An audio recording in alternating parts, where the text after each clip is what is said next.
আর যারা এখানে রাজনীতিবিদরা আসবে, তারা ভোটের জন্য আসবে, তাদের ভোটের দরকার, তারা বলবে যে তোমরা থাকো গা।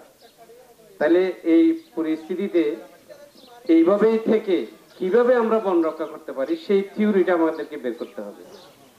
আমি অনুরোধ করব, আপনারা যেখানে আছেন সেখানে আপনার ঘরের আশেপাশে চারপাশে বনের মতো করে গাছগুলো লাগিয়ে রাখেন। পুরনো গাছ, যে বড় বড় গাছগুলো আছে সেই গাছগুলো আপনারা কাটবেন না, সেটা শপথ নেন। আর নতুন করে আপনারা পাহাড় কাটবেন না, বন কাটবেন না, বনের গাছ কাটবেন না, সেটা আপনারা শপথ নেন।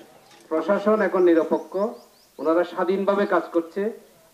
জুলাই অভ্যুত্থানে, আগস্ট জুলাই অভ্যুত্থানের ছাত্ররা কিন্তু রক্ত দিয়েছে সেই স্বাধীনতার জন্য, একটা বৈষম্যহীন রাষ্ট্র গঠনের জন্য, সবার সমান অধিকারের জন্য। আগে যেমন ছিল এখন যদি তেমন হয়ে যায় তাহলে তো আর হইল না, তাহলে এই রক্তের কোনো দাম নাই।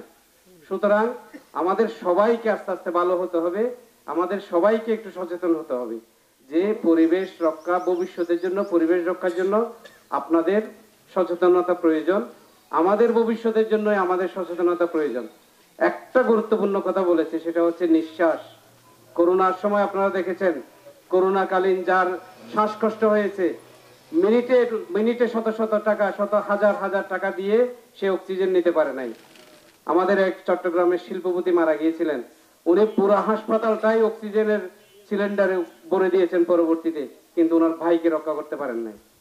তো সুতরাং নিঃশ্বাসের যে কত দাম, সেটা আপনি নিঃশ্বাস বন্ধ হলেই, নিঃশ্বাসে একটু সমস্যা হলেই আপনি বুঝতে পারবেন। তো সুতরাং গাছ হলো আমাদের অক্সিজেন, এই গাছকে আমাদেরকে রক্ষা করতে হবে। অন্তত আপনি যেখানে পানের বরল করতেছেন, পান তো ছায়ার মধ্যে হয়, তো সুতরাং আপনি চারপাশে গাছ রোপণ করে দেন।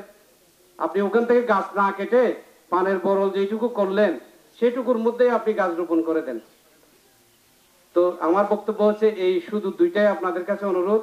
আপনারা আছেন, আপনারা থাকবেন, আপনাদেরকেই বন রক্ষা করতে হবে। ইউনূস স্যার পেকুয়ার থেকে এসে এখানে বন রক্ষা করতে পারবে না, ওসি সাহেব এখান থেকে এসে, আর উনি হচ্ছেন একজন বন কর্মকর্তা, হলো একজন, ওনার কয়েকজন কর্মী আছে, ওনার লোকবলও নাই। আপনারা সবাই জড়ো হলে উনি এলাকায়ও থাকতে পারবে না।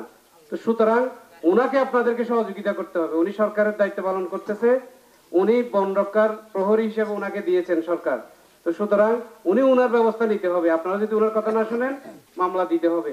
তো সুতরাং আমি ওনাকেও বলবো, বন বিভাগের কর্মকর্তাদের বিরুদ্ধে সবসময় অভিযোগ থাকে যে তারা, এখানে একজন বক্তা বললেন যে ওনার সাথে সমন্বয় সাধন করে আমরা কাজ করব। এই যে সমন্বয় সাধন, সমন্বয়টা যাতে মানে হয়, পজিটিভলি হয়, সমন্বয়টা যাতে টাকার লেনদেন না হয়, বুঝতে পারছেন? তো সুতরাং আমি ওনার কাছে শ্রদ্ধাকে, ওনার সম্মান রেখেই বলছি যে আপনারা সবাই মিলে ওনার সহযোগিতায় পরিবেশটা রক্ষা করার চেষ্টা করবেন। অন্তত আমি যেখানে আছি বাড়ির চারপাশে আমি গাছগুলো রোপণ করব।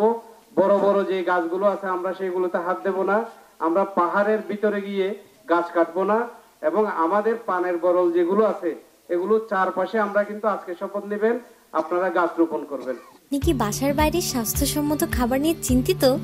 তাহলে আপনার জন্যই নিয়ে এসেছে হোটেল দি রহিম স্বাস্থ্যসম্মত খাবারের নিশ্চয়তা। হোটেল দি রহিম, আলহাজ কবির আহমদ চৌধুরীর বাজার, পেকুয়া, কক্সবাজার। ফোন 018311878770। পার্সেল যোগে যে কোনো অনুষ্ঠানের খাবার আর বিরিয়ানি পৌঁছে দেওয়া হয়।